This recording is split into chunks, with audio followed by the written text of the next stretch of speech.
গতকাল সাংবাদিক সভায় তৃণমূল নেত্রী মমতা ব্যানার্জি বললেন, যখন 2011 সালে বামফ্রন্টকে হারিয়ে তিনি ক্ষমতায় আসেন, তখন নাকি তার দলের কর্মীরা একটাও সিপিআইএম এর অফিস আক্রমণ করেননি বা দখল নেয়নি।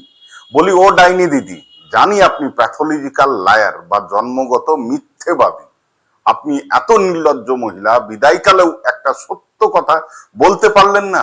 আপনি বাংলায় প্রথম বিরোধীদের অফিস আক্রমণের কালচার চালু করেছিলেন।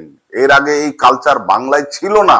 এখনো অনেক সিপিআইএম এর পার্টি অফিস আপনার দল দখল করে রেখেছেন। আমরা দেখিনি আপনি কিভাবে হাজার হাজার সিপিআইএম পার্টি অফিস গুলো দখল করে রেখেছেন, ভাঙচুর করেছেন, সিপিআইএম কর্মীদের মারধর করে এলাকা ছাড়া করেছেন, হেনস্থা করেছেন, জোর করে অন্যায়ভাবে সিপিআইএম কর্মীদের কাছ থেকে টাকা আদায় করেছেন। তারপরেও সিপিআইএম কর্মীরা কিন্তু লড়াই করে যাচ্ছেন দাঁতে দাঁত চিপে। আপনি কিন্তু সেই দিন কোনো মায়ের কান্না, বৃদ্ধ বাবার কান্না শুনতে পাননি।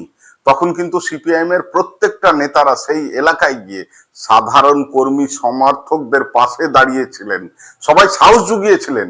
আর আজ যখন আপনাদের পার্টি অফিস ভাঙা হচ্ছে, আপনার নেতা কর্মীদের হেনস্থা হতে হচ্ছে, যদিও সেই সংখ্যাটা 2011 তুলনায় খুবই নগণ্য, তবুও এটা হওয়া উচিত নয়।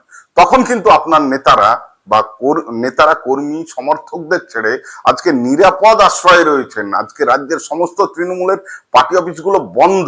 কোথায় আপনার সেই সব নেতারা যারা নিজেদের সব সময় বাঘের বাচ্চা বলে হুঙ্কার ছাড়তো? তারা কি এখন সবাই ইঁদুর হয়ে গর্তে লুকিয়ে পড়লো? কেউ তো আবার নিজেদের বস বলতো, আবার স্বঘোষিত রাজপুত্র বলেও দাবি করত। এখন তারা সবাই কোথায়? কর্মীদের দুর্দিনে গর্তে লুকিয়ে আছেন, তাই তো?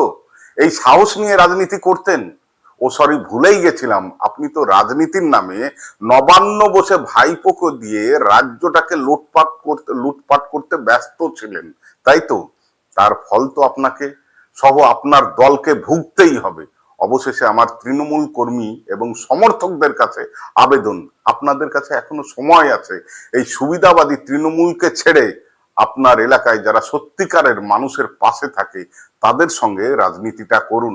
ভোট আসবে যাবে, হারজিত থাকবেই, কিন্তু তারা আপনাদের ছেড়ে কোনোদিনও পালিয়ে যাবে না। না আনন্দের সময়, না দুঃখের সময়, সব সময়তেই তারা আপনাদের পাশে থাকবে এবং